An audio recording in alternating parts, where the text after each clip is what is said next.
Hari ini 26 Juli 2024, saya balik dengan pembahasan XAUSD. Sebenarnya ini dia tidak berubah dari yang kemarin ya. Ini saya akan hanya menjelaskan hal yang sama ke teman-teman sekalian. It's gonna be the same things yang akan saya jelaskan ke teman-teman sekalian.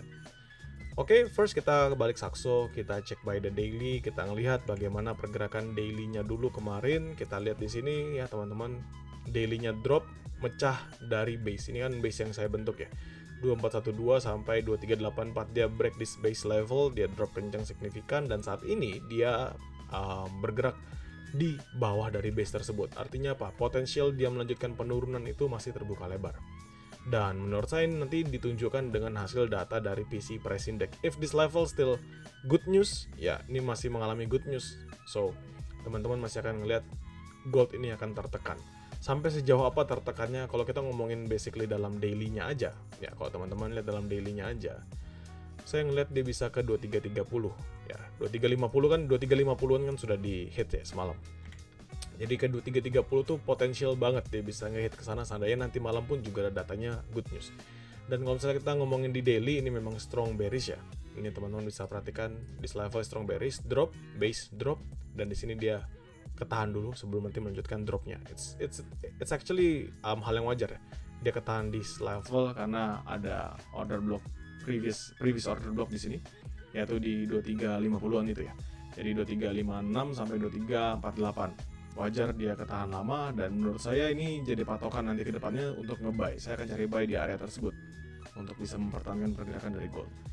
Ini dari gambaran daily-nya. Jadi di daily pun sebenarnya kalau kita ngelihat ini kan bullish yang saya bilang semalam kemarin dia break area higher low-nya dan dia memang mengalami penurunan. Sekarang teman-teman ngelihat dalam penurunannya ini walaupun nggak begitu signifikan tapi there's a bearish minor dari daily-nya.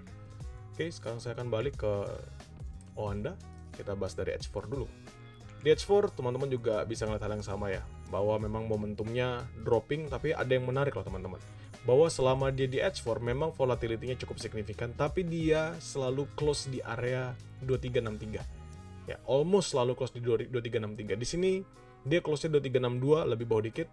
Di sini dia paling bawahnya 2353 tapi close di 2364. Di sini dia low-nya paling bawah di 2362 tapi dia close-nya di 2362.8 dan di sini dia masih kuat nanjak. Berarti di level sebenarnya 2363 ini menarik di hampatnya karena dia mau gimana pun pergerakannya walaupun dalam H1 H2-nya ngehit atas bawah, dia di hampatnya always close above atau setidaknya di atas dari kisaran tersebut. Jadi still respect the zone. Makanya saya bilang ini adalah hal yang bagus ya. Kalau misalnya kita tarik every liquidity grab yang dia makan, ini pertama ada di 2357, yang kedua di sini ada di 2355 dan yang terbawah di sini ada di 2352. 2353 lah ya, 2353 yang terbawah di sini. Jadi lumayan signifikan dan mungkin menurut saya itu adalah buy medium risk yang akan saya patok seandainya nanti dia nge-hit lagi ke area sana. Oke, sekarang saya bahas di H1. Nah, di H1 ini teman-teman bisa perhatikan ya. The same level, nggak di break sama sekali. It is the same level. 2373. Dia bullish kencang, nahan, nggak break di bawah 2373 dan dia bikin base baru. Ini kalau saya turunin ke M5 teman-teman bisa ngeliatnya. See?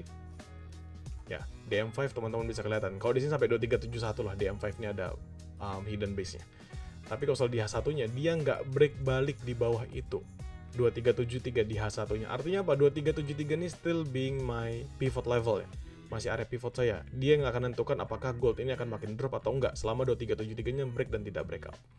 Dan sell it's actually the same ya, seperti kemarin bahwa 2379, 2381 itu masih jadi pilihan saya, tapi kondisi sekarang kan dia ada nge-hit area yang lebih tinggi ya. Teman-teman bisa perhatikan di sini dia sampai nge-hit ke 2382. Jadi karena ini tadi dia sudah nge-clear sampai 2379, most probably the next thing dia akan hit adalah 2380 sampai 2383. 2382. Jadi patokan saya adalah kalau memang harus nge-sell lagi, saya akan nge-sell di area sana. Itu pun high risk. Dengan catatan sih 2382-nya nggak breakout. Jadi 2380 sampai 2382. Sedangkan untuk buy-nya, sebenarnya kalau teman-teman lihat di sini, it's actually a good thing kalau misalnya kita buy scalping di 2373. Kenapa? Karena dia nahannya lumayan lama. Teman-teman bisa perhatikan break sekali, nahan dan nahan. Dan ini saya nggak bisa bilang a good order block. Kenapa? Karena memang dia liquidity grab ke bawah habis, lalu dia kenceng naik ke atas. Tetapi kita bisa jadikan patokan lah sebagai area fair value gap. So, kita tarik aja. Saya ambil gapnya aja. Ngapain saya tarik pakai ini ya? Kita ambil gapnya aja yang kebentuk di level sampai ke sini. Nah, kita taruh di tengah-tengahnya. Ini ada di 2370 sampai ke 2365. Which is ya sebenarnya sama seperti kemarin, teman-teman. Yaitu kita ada di sini level 2370, di sini ada 2366. It's totally the same. Ya. Jadi nggak ada yang berubah kalau saya ngomongin dari analisis saya kemarin. Maka area buy yang mungkin saya akan patok if kita harus ngambil scalping itu juga sama seperti yang kemarin, yaitu 2373 sampai 2371 yang buy pertama scalping, dan yang kedua adalah ya 2366 ke bawah. Begitu untuk buy scalping. Kenapa buy scalping, Kin? Ya karena ini ngebentuk base tapi nggak ada dorongan apapun. Buy akan jadi lebih kuat, maksudnya kita bisa hold lebih lama seandainya dia break di level 2381 dia breakout, 2382 dia breakout, itu buy-nya kita bisa tahan. Selama itu nggak terjadi, nggak bisa. Nah, terus sekarang ada fair value gap H1. Nanti saya update aja sih untuk fair value gap H1 ini. Ini di 2390-an. Jadi kita bahasnya mungkin nanti siang setelah istirahat sholat Jumat. Dan mungkin ini adalah medium risk saya untuk nge-sell. 2399 ya, 2400 2399 ini nanti saya update lagi, tapi ini adalah area sell saya. 97 sampai 400 mungkin menjadi area sell medium risk-nya saya sendiri. Ya. Sedangkan buy medium risk jauh, teman-teman. Most probably in this level 2350-an, 2355 ke bawah. Itu akan menjadi area buy medium risk saya. Jadi sejauh ini kita bisa perhatikan pergerakannya masih cukup stabil dari gold. Memang dia volatile, banyak hajar atas hajar bawah. Jadi menurut saya teman-teman kalau misalnya lagi nge-trade, apalagi ambil scalping aja, pastikan teman-teman secure-nya ya, kalau misalnya dikasih profit ya secure-nya cepat aja.